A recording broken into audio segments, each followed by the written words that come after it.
impressively. He will extend his current 7-fight knockout string, but that respect that he craves will only come in a meeting with one of the other welterweight champions, Simon Brown or Marlon Starling. And Dan, until then, he really is only marking time. All right, Alex, we're going to have another live fight here this afternoon, a 6-rounder, a preliminary in the junior middleweight division between Wilber Kigundu of Uganda and Carl Daniels of St. Louis. This ought to be exciting. Yeah, I think so. Carl Daniels is considered a solid professional prospect after an outstanding amateur career. As you see from St. Louis, Missouri, Dan's hometown, a world junior champion at the tender age of 16. He's run off 17 straight wins, and he appears to have the ability to develop into a world-class fighter. As for Wilber Kigundu, he is one of a growing number of African fighters who have come to the U.S. to pursue a pro career. He has a 4-1-1 record in that brief career to date. If genes mean anything, Wilber will give a good account of himself because he is a half-brother of former world champion Cornelius Boza Edwards. Introducing now in the blue corner, this young man. Schlitz Malt Liquor Professional Boxing. Brought to you by Schlitz Malt Liquor. No one does it like the Bull. And by Edge Shaving Gel. For less irritation, you've got the edge.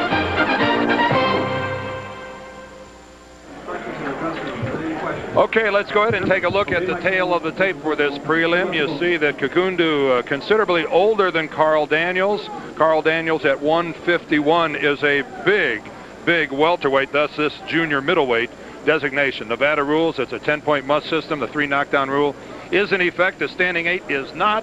A fighter can't be saved by the bell in any round, and our referee today is Victor Drakulich. And our 3 scoring judges today, John McSweeney, Herb Santos, and Doug Tucker. We are ready to go here for round number 1, and we are underway live from Reno, Nevada.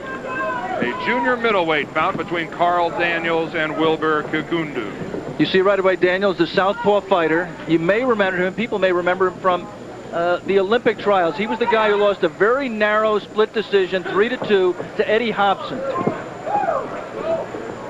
We talked earlier, Dan, about the fact that at age 16, Carl was a world junior flyweight champion. That's all the way down at 110, at 108. He is now fighting at 151, just less than 3 years later. So obviously what he has to do is try to, get his reflexes back after putting on all that weight. Doesn't look bad. I mean, it looks like he can carry it, but he was a very quick-handed featherweight and flyweight. Seen him score with a couple jabs. Of course, being the southpaw, his jab is with the right hand. He's landed several on Kigundu. And Carl Daniels, Alex, a very busy fighter. There's a good flurry by the Ugandan, Kigundu. A very busy fighter, throws lots of punches, and the tapes we've watched has shown good stamina. Yeah, that's what surprised me. I mean, he's as busy as you would expect him to be in a 3-round amateur fight, yet he seems able to sustain it past that distance. Ooh, a good left that time by Daniels, lands and scores.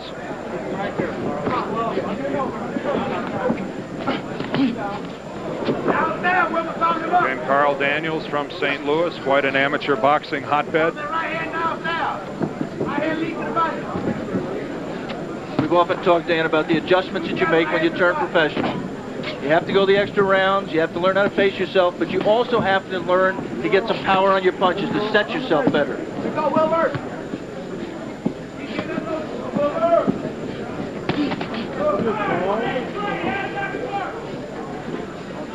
Coming up on a minute left here in the first round from Reno.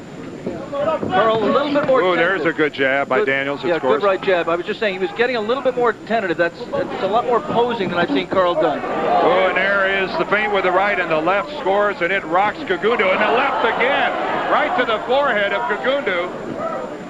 And he is hurt. Wilber has never been down in his 6 professional fights to date. And it is a very patient Carl Daniels that's doing some headhunting now in the middle of the ring. It is target practice, and Alex, his punches are right on. You see Carl Daniels with the nickname Squirrel on his waistband. I don't know if that's to lull his opponents into sleep, but it certainly is not apropos to the type of fighter that Carl Daniels is. Patience is a virtue, Dan. I think Carl had a little bit too much of it here. I think he let his man off the hook. Here's the end of the first round. It's scheduled for 6.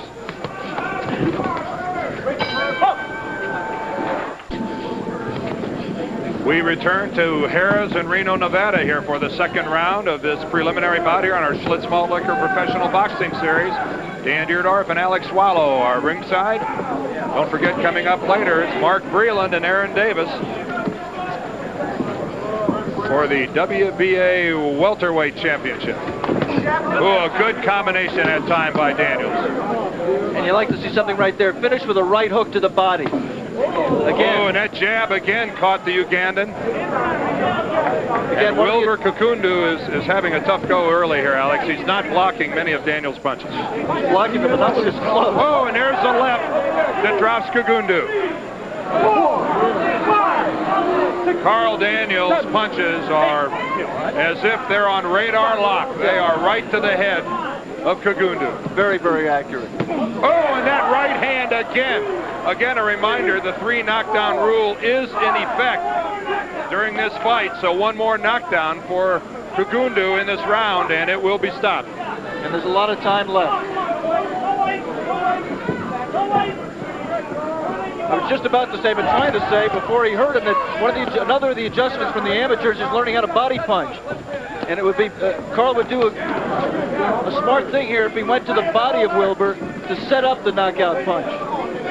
And Kigundu would do himself a favor if he would get a little closer to Daniels and get out of that power range. He's standing right in the power range of the St. Louisan.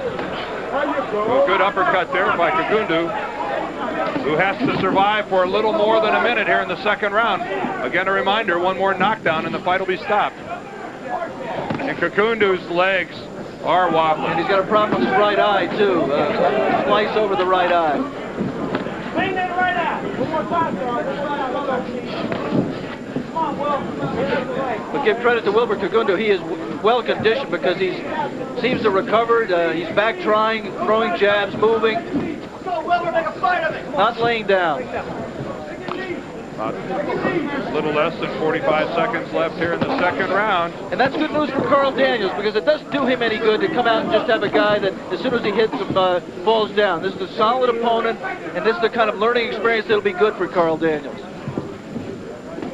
Carl Daniels, even though only 19 years of age, this is his 18th professional fight. Oh, that left went right off the top of the head of Kigundu.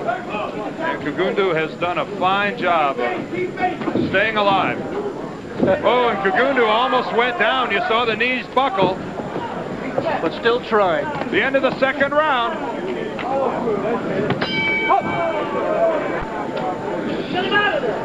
This fight, this preliminary fight, is scheduled for 6 rounds. We now enter the third. Carl Daniels in the blue, Wilber Kigundu wearing the white. Kigundu was knocked down twice in the second round. Again, a reminder, the 3 knockdown rule is in effect, but of course all 3 of those knockdowns must come in the same round.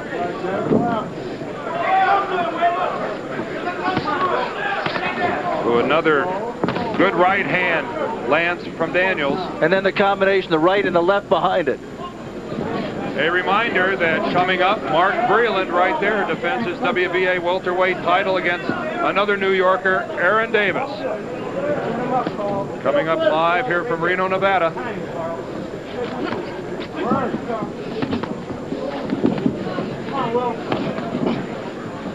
Kigundu, Alex, while showing virtually no defensive skills. Well, yeah, I think that's partially true, Dan, but I think it's also what you talked about with Carl Daniels in terms of his accuracy. I mean, it's not that Wilber is just a sitting target. He is moving, but Daniels is cutting the ring off well and getting to the spot and letting his punches go when he's in the right range. I mean, that's the other impressive thing. He's throwing a lot of punches against a guy who's moving a little bit, but he's not lunging. He's not getting off balance. There's Aaron Davis, who's going to go against Mark Breland, sporting a very fine 29-0 professional record. Aaron Davis undefeated as a professional. But as we said in the opening, Dan, really untested because of the lack of quality of his opposition. And I think he'll be tested today. Yeah, I think so. I think without a doubt. We're in the third round in this sixth round preliminary. The Squirrel, Carl Daniels, firmly in command. Firmly in command, but really, Dan, look at Wilber come back. I mean, he is pressing Carl Daniels. He's making him fight. I think Carl's a little bit tired right now, not throwing as many punches. Wilber's still throwing punches. There was a good counter punch, a good right by Daniel. Any manager who thinks you build a prospect by giving him a bunch of stiffs should see a fight like this, because this is the kind of fight that develops fighters. Not looking to get him beat, and Carl Daniels clearly is outclassing Wilber, but he's in tough. He's being pressed. He's just in with a live body. He's trying. And he's in with a live body that has some power. Kigundu is capable of landing one shot that could end this, so Daniels must be careful. Moving inside the final 10 seconds of the third round. If we go the distance, we're halfway there.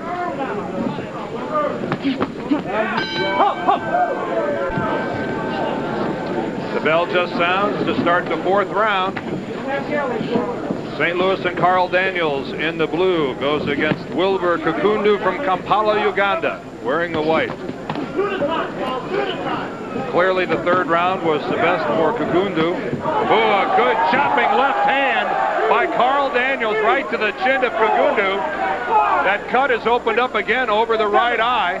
Hey, come back for me. Come here, you all right? Referee Victor Drakulich making a determination and is calling time. You know, very interesting, Dan. Did you see what Victor did there, the referee? He asked the fighter to take a step to him to see how he responded. I don't mean to beat a dead horse, but in the Chavez-Taylor fight in the 12th round, when Meldrick Taylor was in the corner, I thought Richard Steele should have asked him to come out, just as Victor did right there, to see how he reacted. Well, the doctor at ringside took a look at the cut, decided that Kigundu could continue, and the fight goes on, and oh, the good right counter by Daniels. You saw it snap the head, and Kigundu's in trouble. And I think the referee should be looking very closely, because Wilber is very brave, but at this point, he's taking an awful beating. Well, he is finally starting to throw some punches back. Oh, and a good right hand by Kigundu. Oh, but Carl Daniels lands a combination. Oh, and there's a great shot, and that's it. Drakulich steps in and stops the fight, and wisely so. A big shot from Carl Daniels, and Drakulich right on the spot steps in and stops the fight in the fourth round. Good job by a relatively inexperienced referee. So Carl Daniels talking with his manager Jim Howell, Ace Murata, being congratulated. Alex, here's the end. There you see the cut under the eye. Carl Daniels lunging a little bit with that punch, but now he steps in, has his man on the ropes, and just beats him. They both throw rights, but the right hook gets home, and Carl Daniels sees right there that he just doesn't need to do any more work. The afternoon is over for both of them, and he stays undefeated. Give a little credit to Carl Daniels, too. He had another free shot there at Kigundu and elected not to take it and allowed the referee to step in. Don't forget, coming up, the WBA Welterweight Championship between Mark Breland and Aaron Davis as Schlitz Malt Liquor Professional Boxing returns to Reno. Fine knockout. Well, the crowd is applauding, congratulating Carl Daniels, who wins, stays undefeated this junior middleweight bout. So our congratulations to Carl Daniels.